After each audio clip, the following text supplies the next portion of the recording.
I have the privilege of having an amazing investor come out. I first met her a few years ago. She was a former guest speaker at Masters of Real Estate. I started hearing about her some years before that, about this really cool, amazing investor that was doing hoarder houses and helping people and dealing with mental health stuff in the family and all this different things. And I met her, got to know her a little bit. And a couple years ago, we had her out to speak one night. And that was before the Fire Center. We had her come out and share with us, which she did.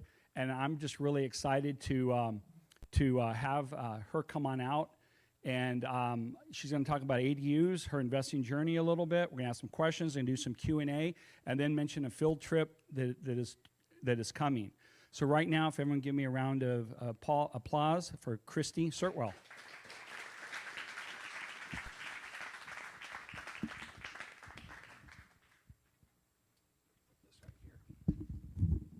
Is this one on yet? See? Anyone can do this. Hi. So I have a seat there. We're going to do this, and I'm going to put this over. Actually, keep this right here. How are you? Good, thank you. So today I see you were the first time at Dealmakers. Yes, Exchange, it was former awesome. exchangers. It was awesome. See some things a little different. I feel like I should be able to add about 20 things on that. What did you call it? The stuff. The stuff section. But yeah. Right. Yeah. It's a little. It can be overwhelming for a lot of people. I know I was overwhelmed for the first few times I was coming and looking at that, and it's like also, it's like stuff. Well, would this work? Would that work? And then I see people put motorcycles up, or what was that? A hutch today, an old hutch, or it can be. Don't get excited, Angela. No, it's his. No, we don't need a hutch. But yeah, there's a lot of different things that go up there. I've gotten so many goodies out of the hoarder houses. So many goodies. What was your favorite? Do you have a favorite? No favorites. Last year I got a car, which I gave to my friend. This year I actually needed a car for myself, but should have kept it. But anyway, yeah, all kinds of goodies. So was that the car you posted the other day? It looks and smells almost like that, but okay. No, that's a different one. Yeah. All right. Yeah. Okay. Yeah, she posted about her new car, and yeah, I actually have that as a question. Tell me about the car, but that's in a few. Who would? Mick? Oh, okay. Yeah. Okay, well, one thing that goes through my head, you make money over the years and you want to enjoy that money, but at the same time, you don't want to show up in a, $80,000 Lexus when you're going to collect your rents. And eventually when I don't have to manage all my properties, maybe I can upgrade. But for now, my car got totaled. I wasn't the one in it. I had loaned it to a friend, and she was coming to pick me up from the airport after a trip, and she got T-boned by a brand new driver. So my older Lexus was a write-off. So I'm like just contemplating what to do with, the small payoff that they give you. And, I rented a car off Turo, if you know what Turo is, kind of an Airbnb for cars. I rented one I thought I might want to buy for myself. Anyway, right. I didn't want to have to deal with it. So anyway, found this beater. It's a 1997 Avalon, 225,000 miles.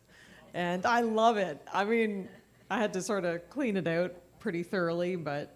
Right, so, right. Yeah. Well, that goes down to, I'll call it, I don't want to say the old guard, but again, those of you know Pete or Mick Blackwell, I walked in once with it looked like an expensive watch. It wasn't at all.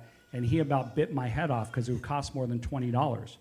And I was like, but Mick, what's the point if I can't enjoy it a little? And he's like, 1995, still works fine, 10 years. You don't need to, because he grew up that way, and then he did watch his money, but he was also worth a lot of money. And at the same time, he had done a lot of neat things, but I think sometimes they forget that it's okay to enjoy a little bit of the fruits of the reward, right? And I think we have to find that balance, because that's how we got to where we are, is making do with what we have. I mean, your $20 watch still tells the exact same time as the $20,000 watch, so, Right, right. yeah. Yeah, so, yeah. My favorite car feature of the car? It gets me from A to B.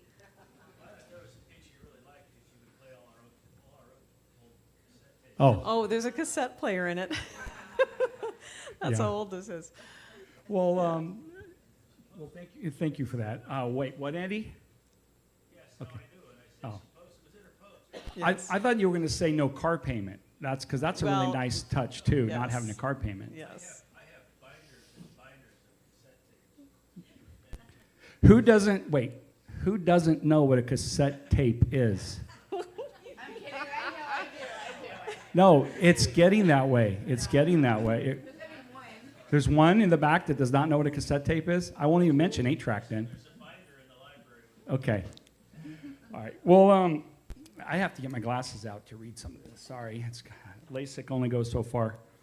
But kind of like I said, I'm excited about this. Really, I've been looking forward to this for a long time, Thank Chrissy, you. and thank you that you're Thanks here. for having me. I always learn a lot, and I can't wait. So real quick, why don't you just tell us about yourself and how you got started in real estate and how that worked out? I just read the book Rich Dad, Poor Dad, and I am from a city just outside Toronto. And after I read that book, I'm like, I'm going to the States to do real estate. Not that it doesn't work in Canada, but it's just different.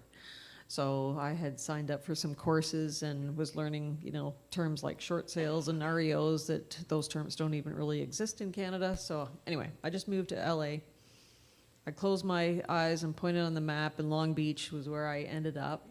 So I started stalking people like Bruce Norris and Tony Alvarez, who was flipping in Moreno Valley at the time, and kind of tracking their numbers. And Anchor Loans actually was flipping houses. They were doing about 400 a year at the time.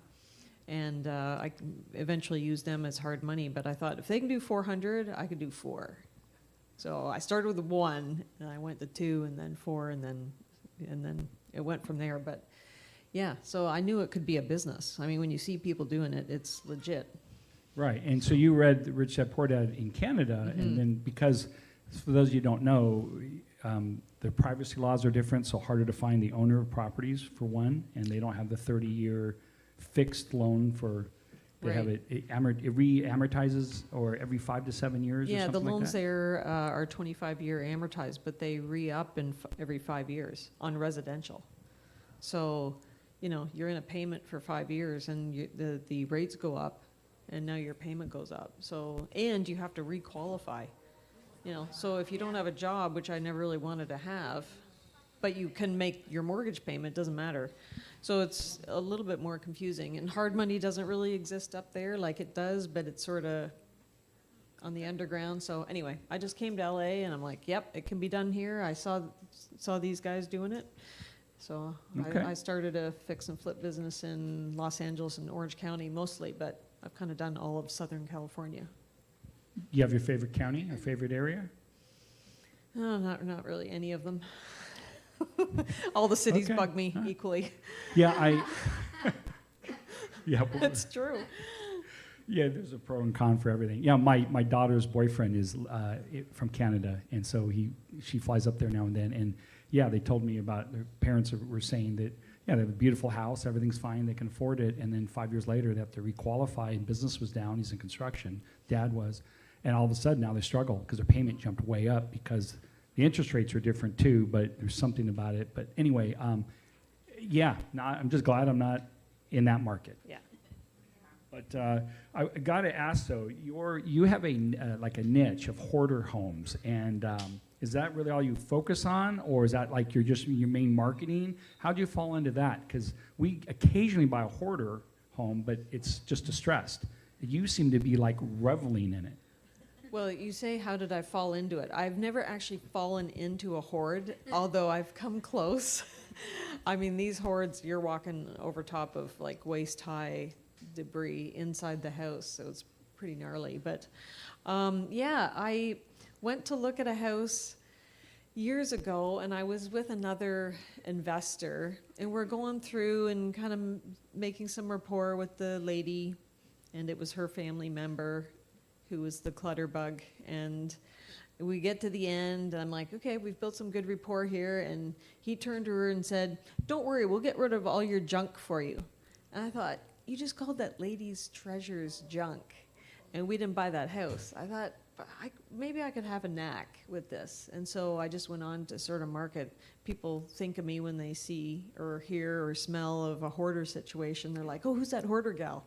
So I don't actually have like any hoarders running in my family or anything that I could gain from that experience, but just working with people and the heirs, there's a lot of emotions that go along with that. The heirs show up, they didn't realize how bad it got, they feel guilty they weren't there to help their family member, then they get angry because they're pulled away from their lives and their work to have to deal with this, and just a lot of different emotions. So somehow I can handle that, and I have a strong stomach.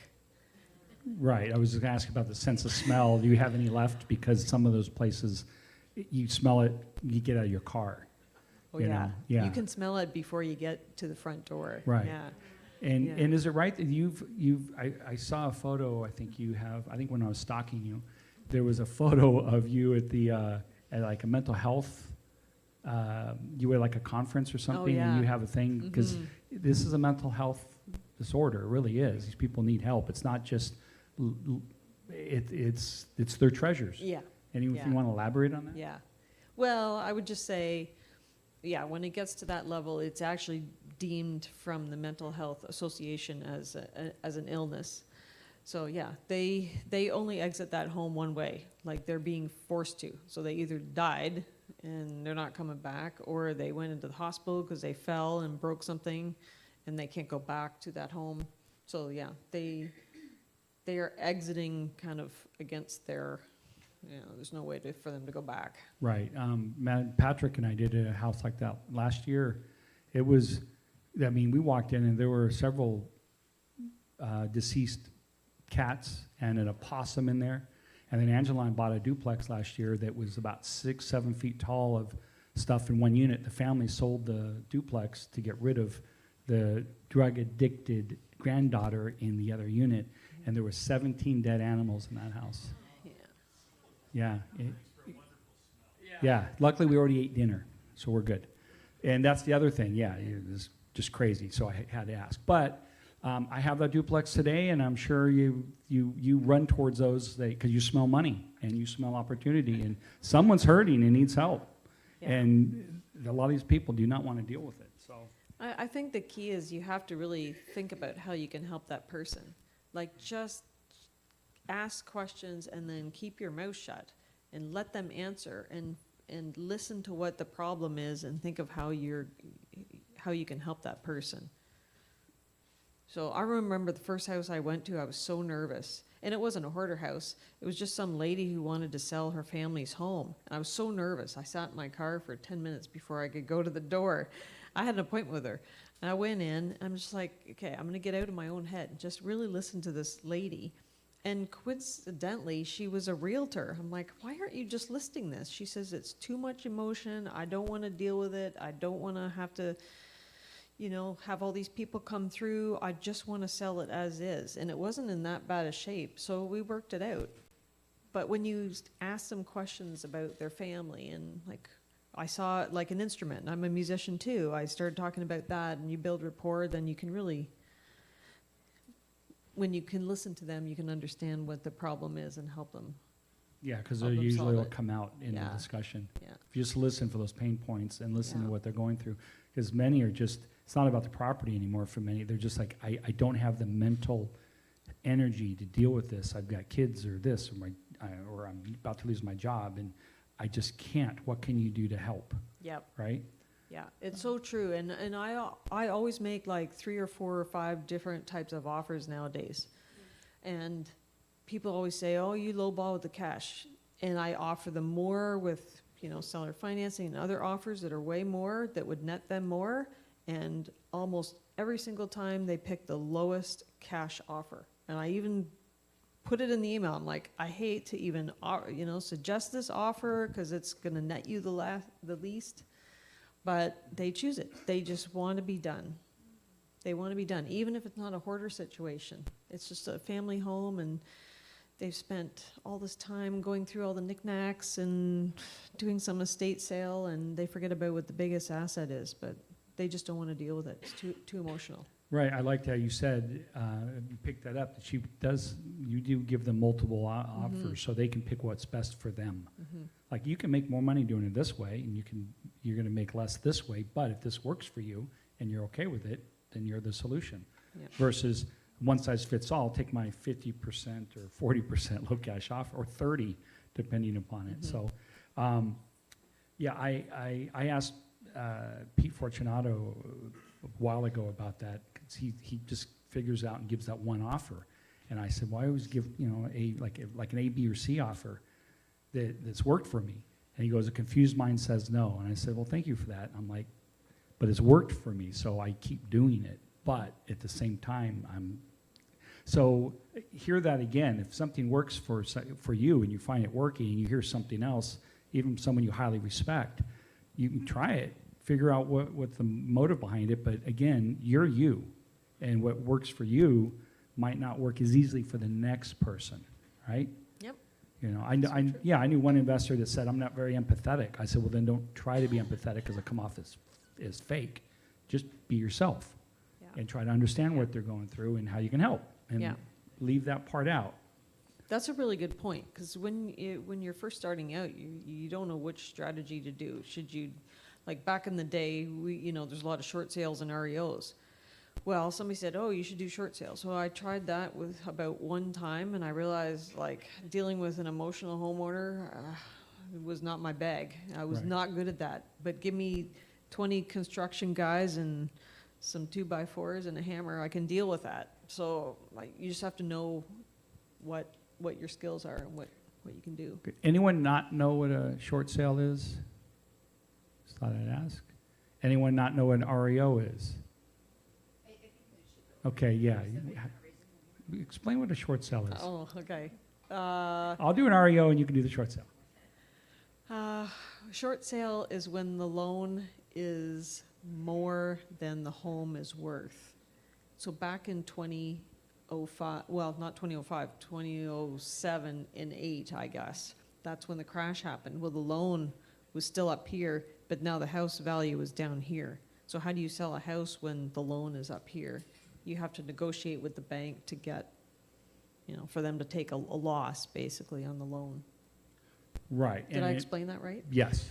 You have to get them to take the haircut. And then the REO, the real estate owners, after the bank took it back and actually now own it again, and then they would have those, and then they would pick an agent usually to go sell these 300 or 400 homes at the time, or thousands.